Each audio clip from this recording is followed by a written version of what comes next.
Community Cats podcast. Ready? Let's go.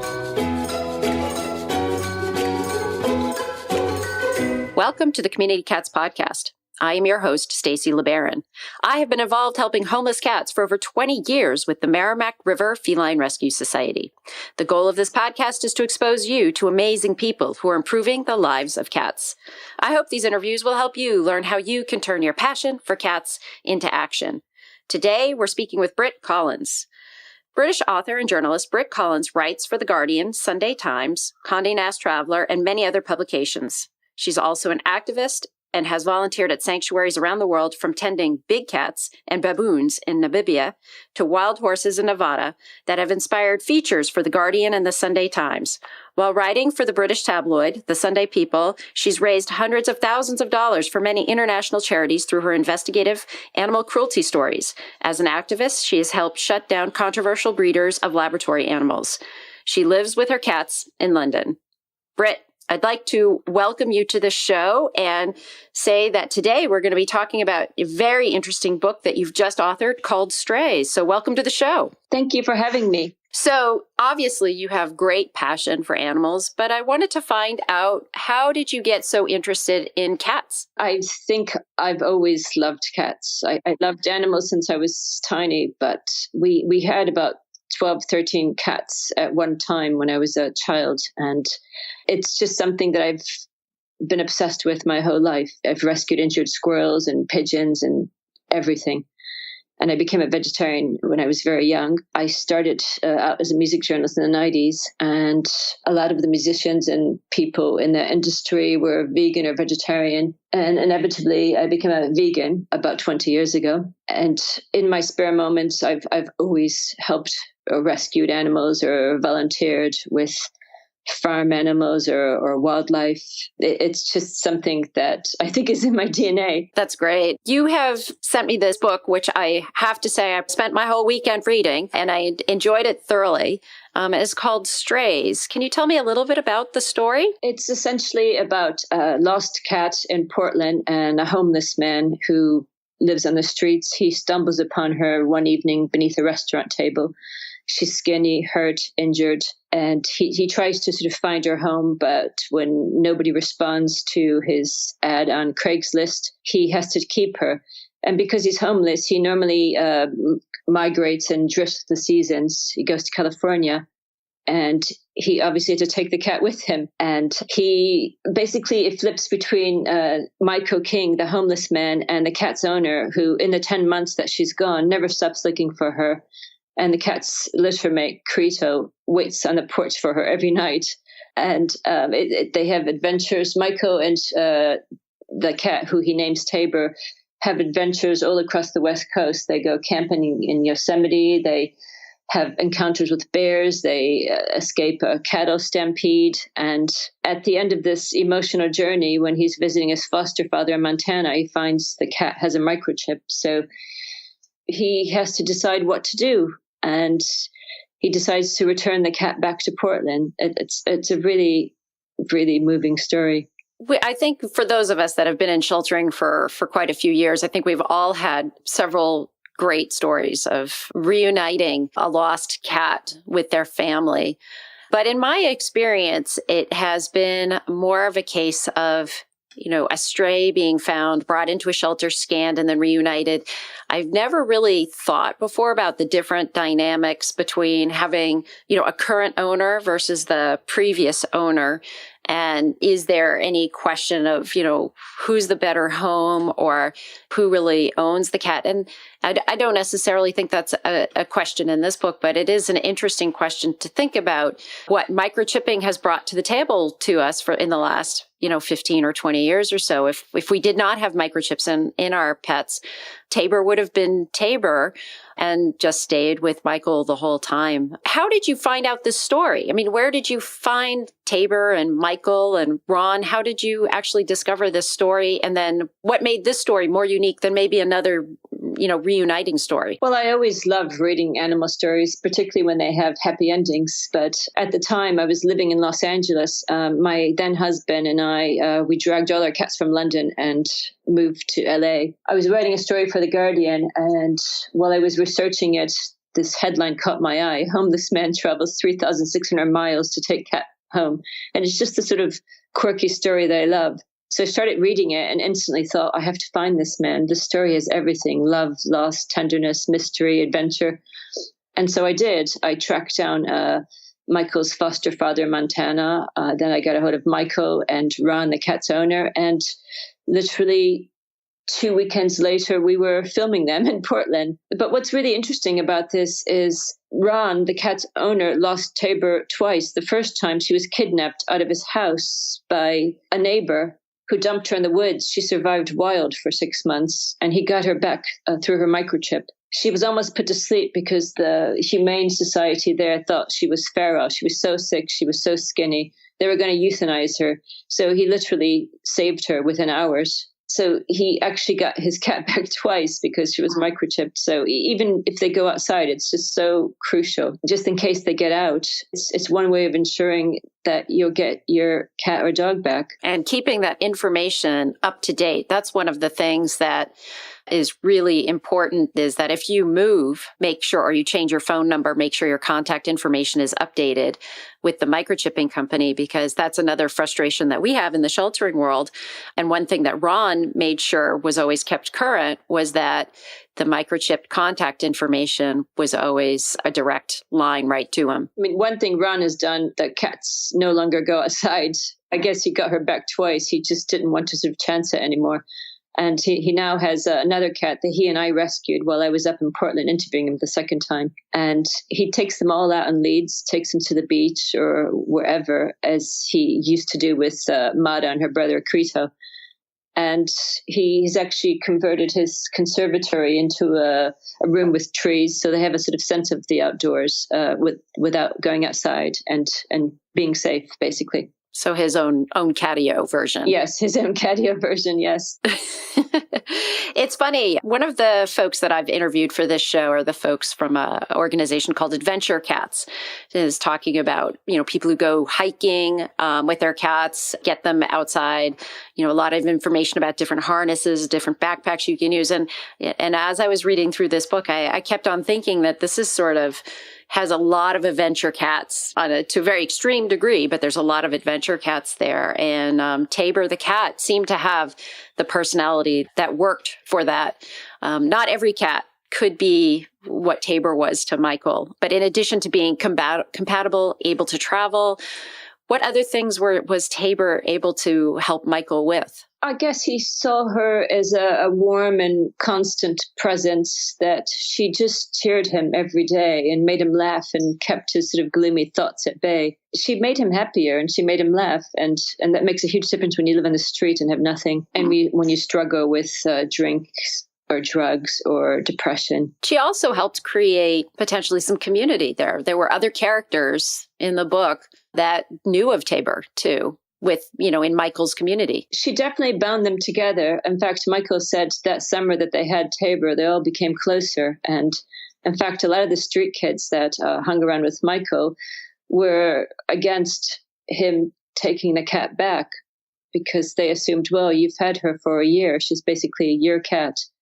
But Michael always thought, he didn't hesitate for a second. He thought, she has the right to go back home, and you should always do what's best for the animal, what's in the animal's best interest, even if it breaks your heart. I mean, I had to rehome one of my own cats years ago that I had from the age of 8 weeks old. She was 11 years old at this point. I had 8 cats. One of our cats was murdered. These teenage thugs set their dog on her and killed her. And Dylan, in the meantime, was being bullied by 2 of our other cats. And our friends had lost their cat, Polly. She died of kidney disease, and she had a sister who was lonely. And they offered to take Dylan because I couldn't constantly police her, being at work and having deadlines. And I tried for sort of years to sort of, and in the end, I had to sort of face the realization, well, I have to do what's best for Dylan. My husband at the time said, you're hoarding her. She has half a life. one day she was sitting in a flower box. She felt intimidated to go out into the garden. And that's when I thought, well, I have to give her to my friends. And it's really hard, but whatever the situation, you should always do as if they were children. You have to do what's in their best interest. And Michael knew that. There was an owner out there who missed her and loved her and who was falling apart. But more than that, he knew that the cat was better off inside of a home, because during their adventure, they had a lot of harrowing experiences. When they were living on the beach under a tree, he had to protect her from coyotes. One evening, they circled him and the cat, and there was a point in Yosemite where he thought he'd lost her. And of course, a cat is always better off in a proper home. I'm sure she was loved and well cared for by Michael, but given a better sort of choice of living inside of a home, I think he realized that, and he didn't hesitate for a second to give Tabor back. Popcats, the celebration of cats meet pop culture, will make its electrifying debut in Miami Saturday, October 28th, 2017 at the Miami Airport Convention Center. The curated show will feature a ridiculously adorable cat lounge, visual artists, inspiring speakers, art installations, and the makers of the most innovative products of the cat universe. PopCat's core mission is to raise awareness about cat welfare efforts by crafting an experience that mixes entertainment with advocacy. A portion of proceeds will benefit the Cat Network, a cat-centric not-for-profit organization with over 20 years of service in South Florida. The convention will welcome an invasion of cat lovers, curious spectators, and pop culture fans to a scene flooded with music and immersive art installations specifically designed to ignite shareable memories. The exhibition floor will also grant visitors the unique opportunity to meet national and international talent that have grasped the fascination of the internet community. Highlights amongst the speakers are fervent rescuer Tumblr's meme librarian Amanda Brennan, Lorenzo the Cat photographer Joanne Biondi, and Shark Tank presenter and Apollo's Peak Pet Beverages founder Brandon Zavala. A giant bubble cat lounge will also be a can't-miss feature at PopCats, where attendees will be able to interact freely with an irresistible herd of adoptable cats brought by the Cat Network. For more information and tickets, please go to www.popcatsshow.com. The Community Cats podcast will soon be a year old, with over 200 episodes profiling amazing people who are all making a difference in the lives of community cats.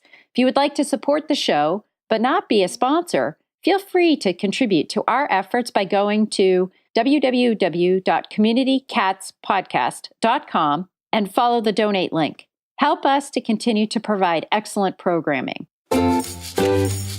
What was the greatest challenge in getting this project done? I guess the greatest challenge was getting all the different aspects of it, interviewing all the different people. I mean, I had to run around between California and Oregon and Montana, and I had to go to all these places even before I had a publisher. So on top of that, we were living in LA. We took our 5 cats from London. 2 of them were elderly. They became terminally ill at the same time. I had to look after 2 terminally ill cats, as well as trying to do the interviews, trying to find a book deal. I mean, there were moments where it was horrendous because Edie, for example, one of my 2 elderly cats, she had oral cancer. And I had to syringe feed her 5 times a day. I had to blend her food because she couldn't eat on her own. And it was very trying. That was definitely the hardest part. And then after you finished writing the story and read through it one final time, what did you feel then? I felt an enormous sense of relief that I actually managed to finish it, because I think between moving to LA, in the midst of this, I got divorced. I moved back to London, and I had to deal with all the difficulties of life, as well as writing the story and finding a new literary agent and finding a publisher. Although my new agent sold the book within 24 hours. When my London agent struggled. So I guess American publishers take American agents more seriously, perhaps. I don't know. So what you're saying is you've had a journey yourself while you are covering this journey, a journey about a lost cat, a homeless man, and their journey across America. You also had a journey going on at the same time. Oh, absolutely. I mean, my life while I was writing the book was just falling apart bit by bit. So I had to sort of keep myself together and write this book. And it was very difficult at times, because being a writer can be a lonely, hard process at the best of times. Yeah. I would like to compliment the photographs on the book. Who did the photography? I took bits. Linda Tabor, the elderly lady in the book, took the photo of Michael. And Ron's friend, who's also in the book, who's a photographer. So it's various people. But Ron's friend shot the cover. That third week after Tabor was taken back home to Ron, we went up there to film them. And he basically shot the cover then. Well, they're beautiful photos, and Tabor is a beautiful, beautiful cat. Tabor is a very lucky cat. Mm-hmm. I think she's really exhausted, most of her 9 lives. Yeah, no, it sounds like it. So for folks who are interested in purchasing A Lost Cat, A Homeless Man and Their Journey Across America, Strays, written by you, Britt Collins, how would they purchase this book? You could find it in most bookstores like Barnes & Noble, the big stores like Powwows and Book Soup in LA and Strand, and of course on Amazon or Barnes & Noble online or BAM. It's everywhere online. And it comes in 4 different formats as audio, large print, and an ebook as well as hardback. You are also in the process, in addition to doing this book and everything else that you've got going on, you are in the process of putting together a cat festival. Is that correct? Yes, I am. I'm putting together a cat festival in London in June 2nd and 3rd next year. And it's something I've been nurturing for 15 years. And when I moved back to London, I thought I must do it. And it's a cat festival for people who love them. And there'll be a chance to connect with other cat lovers and buy stylish products and fancy food, and also to connect with cat experts. There'll be speakers, films, everything. In London, I'm not as familiar with organizations, cat organizations in London. Is there a good community, a good group of organizations that work together, or do people not really come together that often? Oh, there's a huge community. There are, of course, the big charities. There are the little charities. There are the all volunteer rescue organizations. We're actually working with Feline Friends. It's a small East London charity composed with volunteers, and they spay and neuter and rehome and foster. And so some of the proceeds will help Feline Friends. And then you also mention a little bit about trap, neuter, return, and how that's an important solution to helping cats and communities. There are a lot of people who are against trap, neuter, and return. Trapping and neutering them, certainly, but not really returning them because they lead such hard lives in the streets, unless they could be barn cats or unless they could be in a sort of safe area. But when you're talking about an urban environment, a hectic place like New York or London, I don't think it's always the best sort of solution to return them. And also, I've rescued feral cats, semi-feral, and if you have the time and patience, you could actually make them friendly, adoptable cats. So I'm not sure about the wisdom of returning them because they have horrendous lives out in the street. It's not just enough to be fed. I mean, I've rescued all sorts of. I took 5 off of the roof of a restaurant, and 4 adolescent kittens, 1 with 3 legs and a daddy cat, and they were a bit skittish, semi-feral, but I ended up neutering and homing them all to lovely homes. And after a while, they became friendly, sweet little cats. Right. It takes some time. And if you are able to provide shelter and feeding stations, it helps to be able to monitor that area to a certain degree because, as I always say, there's Adam and Eve out there. And unfortunately, sometimes people do abandon Adam and Eve. And my objectives are always to make sure that they are spayed and neutered before they get abandoned and provide programs so that they don't have to be abandoned. But if they do, that, we're not faced with a lot of feral kittens, because I think that's the most challenging aspect. And that's when cats are at their greatest risk out there, is when they are in that kitten age range. That's really tough out there for them. Yeah, it's I guess it's a real sort of struggle to sort of also rehome less than friendly cats. And I mean, I remember once when I was an overworked editor and I had 7 or 8 cats of my own, and there were times where I felt really overwhelmed with the rescuing and fostering. I remember one instance leaving work on a Friday night. After an exhausting week, I got a call to help someone trap a injured semi-feral cat in her garden. And all I wanted to do is go home, feed my cats, and sleep. But for a split second, I thought I'll deal with it tomorrow. But I dragged myself there, and that cat wasn't wild at all. He was just scared and injured. And I ended up homing in with good friends. No, I mean, it's a tough balancing act.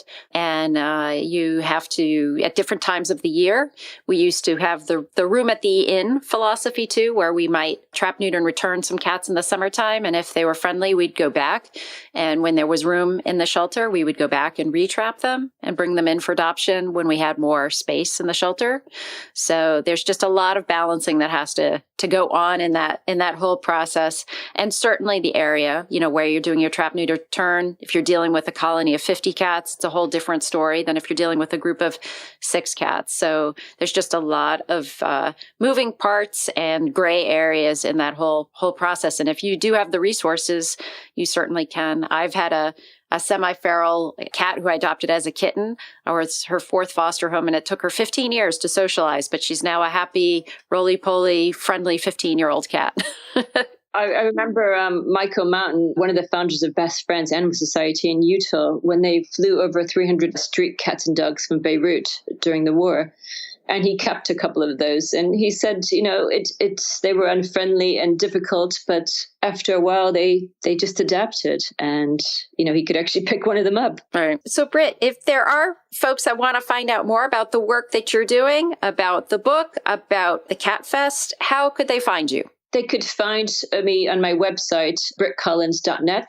And there's also a website for Cat Fest, catfestlondon.com. And Britt, is there anything else you'd like to share with our listeners today? No, nothing I can think of. Sorry. Not a problem. I want to share with our listeners that, again, I read Strays, A Lost Cat, A Homeless Man, and Their Journey Across America. I will say that you might want to have a Kleenex or two by your side. I found it a fantastic read. It was great. I think Michael is a wonderful character. I felt Ron's pain, the journey that this cat had, and the relationship that she's had with these 2 men is really, it's a tremendous story. And I do encourage folks to get this book and to read it. I think it's a phenomenal read. And Britt, I want to thank you so much for sharing their story. And thank you so much for being a guest on my show. And I hope we'll have you on in the future, maybe with book number 2. Yes, thank you. Thank you. That's so kind. Thank you. Thank you for having me again.